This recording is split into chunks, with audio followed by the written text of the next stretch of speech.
ਹੀਰ ਦਾ ਮਾਂ ਨਾਲ ਕਲਾਮ। ਮਾਈ ਚਾਕ ਤਰਾਇਆ ਚਾ ਬਾਬੇ, ਐਸ ਗੱਲ ਨੂੰ ਖਲਕ ਸਭ ਹੱਸੀਐ ਨੀ।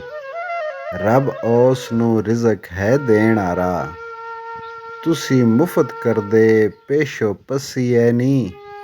ਆਖਣ ਦਾਣੀਆਂ ਮਾਈ ਨੂੰ ਢੂੰਡ ਮਲਕੀ, ਖਾਕ ਉਡਸੀ ਧੀ ਜੇ ਨਸੀਐ ਨੀ।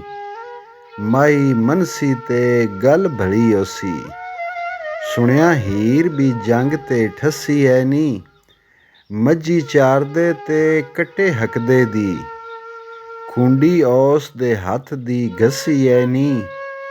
ਬੇਲੇ ਵਿੱਚ ਮੁਸੀਬਤਾਂ ਝਾਕਦੇ ਦੀ, ਜਾਣ ਦੁੱਖ ਦੇ ਨਾਗ ਨੇ ਡੱਸੀਐ ਨੀ।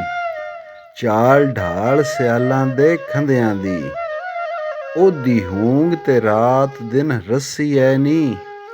12 ਸਾਲ ਪਿੱਛੋਂ ਉਹਦੇ ਕੱਢਣੇ ਦੀ, ਅੱਜ ਗੱਲ ਆ ਦਿਲਾਂ ਵਿੱਚ ਵਸੀਐ ਨੀ। ਜਿਹੜੀ ਮੁੱਦਤਾਂ ਦੀ ਸਾਰੇ ਜੱਗ ਅੰਦਰ, ਆਹੀ ਗੱਲ ਅਜ਼ਲ ਦੀ ਜੱਸੀਐ ਨੀ।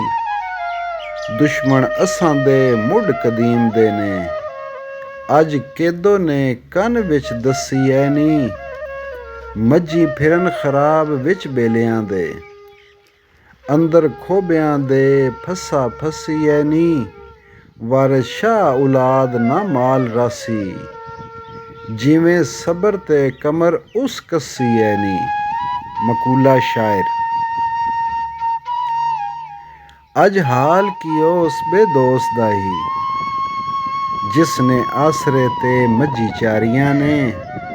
ਵਿੱਚ ਜੰਗਲਾਂ ਬੇਲਿਆਂ ਰਿਹਾ ਰੁਲਦਾ, ਅਤੇ ਮਿਹਨਤਾਂ ਕੀਤੀਆਂ ਭਾਰੀਆਂ ਨੇ। ਮਾਲਕ ਹੁਕਮ ਦਿੱਤਾ ਜੋ ਕੁਝ ਰਿਹਾ ਕਰਦਾ, ਗੱਲਾਂ ਸਾਫ਼ ਨਾ ਮੂਲ ਨਿਤਾਰੀਆਂ ਨੇ। ਰਿਹਾ ਹੁਕਮ ਦੇ ਵਿੱਚ ਉਹ ਕਦਮ ਸਾਬਤ, ਸਿਰ ਤੇ ਝੱਲ ਕੇ ਲੱਖ ਲਾਚਾਰੀਆਂ ਨੇ। ਮੱਝੀ ਸਾਂਭੀਆਂ ਰਾਤ ਦਿਨ ਇੱਕ ਕਰਕੇ, ਨੀਂਦਰਾਂ ਕੀਤੀਆਂ ਨਹੀਂ ਪਿਆਰੀਆਂ ਨੇ। ਚਾਕ ਜਾਗ ਕੇ ਦੁੱਖ ਤੇ ਚਾਕ ਰਿਹਾ ਵਾਂਗ ਜ਼ਹਿਦਾਂ ਝੱਲ ਦੁਸ਼ਵਾਰੀਆਂ ਨੇ। ਅੱਜ ਮਾਲਕਾਂ ਰੋਕ ਜਵਾਬ ਦਿੱਤਾ, ਗਈਆਂ ਮਿਹਨਤਾਂ ਸਭ ਆਵਾਰੀਆਂ ਨੇ। ਮਤਲਬ ਆਪਣਾ ਜ਼ਾਲਮਾਂ ਕੱਢ ਲਿਆ, ਢੋਈਆਂ ਸੁੱਕੀਆਂ ਮੁਫਤ ਹੀ ਮਾਰੀਆਂ ਨੇ। ਫਲ ਖਾਣ ਦੇ ਵਾਸਤੇ ਉਹ ਸਾਜਜ਼, ਘੜੀਆਂ ਉਮਰ ਦੀਆਂ ਚਾਹ ਗੁਜ਼ਾਰੀਆਂ ਨੇ। ਫਲ ਪੱਕ ਕੇ ਜਦੋਂ ਤਿਆਰ ਹੋਏ, ਮਾਲੀ ਕਰਨ ਨਾ ਦੇ ਨਜ਼ਾਰੀਆਂ ਨੇ। ਮਿਲੇ ਉਹ ਜੋ ਰੱਬ ਨਸੀਬ ਕੀਤਾ, ਕਾਹਨੂੰ ਅਸੀਂ ਕਰੀਏ ਆਵਾਜ਼ਾਰੀਆਂ ਨੇ। ਵਾਰਿਸ ਸ਼ਾਹ ਜਿਆਂ ਔਗਣ ਹਾਰਿਆਂ ਨੂੰ, ਕੌਣ ਦੇਂਦਾ ਹੁਕਮ ਸਰਦਾਰੀਆਂ ਨੇ। ਮਲਕੀ ਦਾ ਚੂਚਕ ਨਾਲ ਕਲਾਮ। ਮਲਕੀ ਗੱਲ ਸੁਣਾਉਂਦੀ ਚੂਚਕੇ ਨੂੰ, ਰਾਂਝਾ ਬਹੁਤ ਦੇਂਦਾ ਬਦਦੁਆ ਮੀਆਂ। 12 ਬਰਸ ਮੱਝੀ ਉਸ ਚਾਰੀਆਂ ਨੇ, ਨਹੀਂ ਕੀਤਾ ਸੀ ਚੂਣ ਚਰਾਣ ਮੀਆਂ। ਹੱਕ ਖੋ ਕੇ ਚਾ ਜਵਾਬ ਦਿੱਤਾ, ਮੱਝੀ ਛੱਡ ਕੇ ਘਰਾਂ ਨੂੰ ਜਾ ਮੀਆਂ।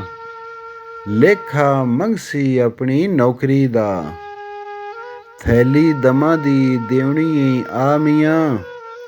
ਜਿਵੇਂ ਜਣ ਸੇ ਤਿਵੇਂ ਲਿਆ ਉਸਨੂੰ, ਆਖੀ ਹੀਰ ਰੱਖੇ ਤੇਰਾ ਚਾ ਮੀਆਂ। ਨੱਢੀ ਹੀਰ ਤੇਰੇ ਬਿਨ ਰਹੇ ਨਹੀਂ, ਜਿਵੇਂ ਆ ਸਕੇ ਤਿਵੇਂ ਲਿਆ ਮੀਆਂ।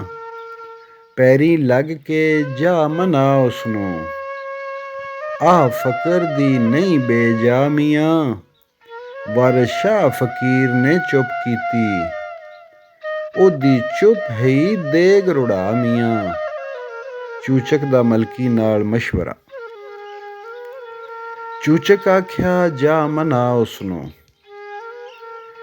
ਵਿਆਹ ਤੀਕ ਤਾਂ ਮੱਝੀ ਚਰਾ ਲਈਏ। ਐਸ ਉਮਰ ਦਾ ਕੁਝ ਵਿਸਾ ਨਹੀਂ, ਨਾਲ ਖੁਸ਼ੀ ਦੇ ਵਕਤ ਲੰਘਾ ਲਈਏ। ਐਸ ਜੱਗ ਮਕਾਰ ਦਾ ਕੰਮ ਇਹੋ, ਕੋਈ ਮੱਕਰ ਫਰੇਬ ਬਣਾ ਲਈਏ, ਸਾਡੀ ਧੀ ਦਾ ਕੁਝ ਨਾ ਲਾ ਲੈਂਦਾ, ਸਭਾ ਟਹਿਲ ਟਕੋਰ ਕਰਾ ਲਈਏ। ਆਖੀ ਘਿਨ ਮੱਖਣ ਦੇਈ ਝੁੰਡੀਆਂ ਨੂੰ, ਨਾਲੇ ਖੁੰਡੀ ਨੂੰ ਸ਼ਾਮ ਚੜਾ ਲਈਏ। ਪਟਕਾ ਚਿਕਨਦੋਜ਼ੀ ਹੱਥ ਛੈਲ ਛੱਲੇ, ਨਾਲੇ ਵੰਝਲੀ ਰੰਗ ਰੰਗਾ ਲਈਏ। ਜਦੋਂ ਹੀਰ ਡੋਲੀ ਪਾ ਟੋਰ ਦੀਜੇ, ਰੁੱਸ ਪਵੇ ਤਾਂ ਜਵਾਬ ਤਾਂ ਚਾ ਦਈਏ। ਵਾਰਿਸ ਸ਼ਾਹ ਮੀਆਂ ਜੱਟ ਸਦਾ ਖੋਟੇ, ਜਟਕਾ ਫੰਦ ਇੱਥੇ ਇੱਕ ਲਾ ਲਈਏ। ਮਲਕੀ ਦਾ ਰਾਂਝੇ ਨੂੰ ਪੁੱਛਣਾ। ਮਲਕੀ ਜਾ ਵੇੜੇ ਵਿੱਚ ਪੁੱਛਦੀ ਏ, ਜਿਹੜਾ ਵੇੜਾ ਸੀ ਭਾਈਆਂ ਭਾਵਿਆਂ ਦਾ, ਸਾਡੇ ਮਾਈ ਦੀ ਖਬਰ ਏ ਕਿਤੇ ਅੜਿਓ, ਕਿੱਧਰ ਮਾਰ ਗਿਆ ਪਛਤਾਵਿਆਂ ਦਾ। ਜ਼ਰਾ ਹੀਰ ਕੁੜੀ ਉਹਨੂੰ ਸੱਦਦੀ ਏ, ਰੰਗ ਧੋਵੇ ਪਲੰਗ ਦੇ ਪਾਵਿਆਂ ਦਾ।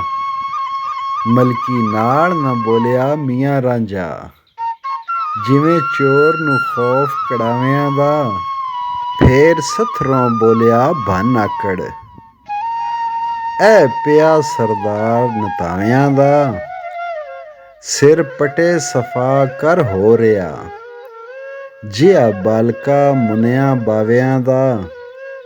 ਖੇਤ ਵਾਲਿਆਂ ਖੇਤ ਸੰਭਾਲ ਲਿਆ, ਕਿਆ ਜ਼ੋਰ ਹੈ ਕੀਰਿਆਂ ਲਾਵਿਆਂ ਦਾ। ਤੇਰਾ ਚਾਲੜਾ ਨਵਾਂ ਹੀ ਨਜ਼ਰ ਆਇਆ, ਜਾਣੇ ਢੰਗ ਤੂੰ ਰੁੱਸ ਰਸਾਵਿਆਂ ਦਾ। ਵਾਰੀ ਮਾਲ ਕਿਉਂ ਛੱਡ ਕੇ ਸਵੇਂ ਡੇਰੇ, ਤੈਨੂੰ ਖੌਫ ਨਾ ਧਾੜ ਹਕਾਵਿਆਂ ਦਾ। ਵਾਰਿਸ ਸ਼ਾਹ ਜਿਉਂ ਚੋਰ ਨੂੰ ਮਿਲੇ ਵਾਹਰ, ਉੱਭੇ ਸਾਹ ਲੈਂਦਾ ਮਾਰਾ ਹਾਵਿਆਂ ਦਾ।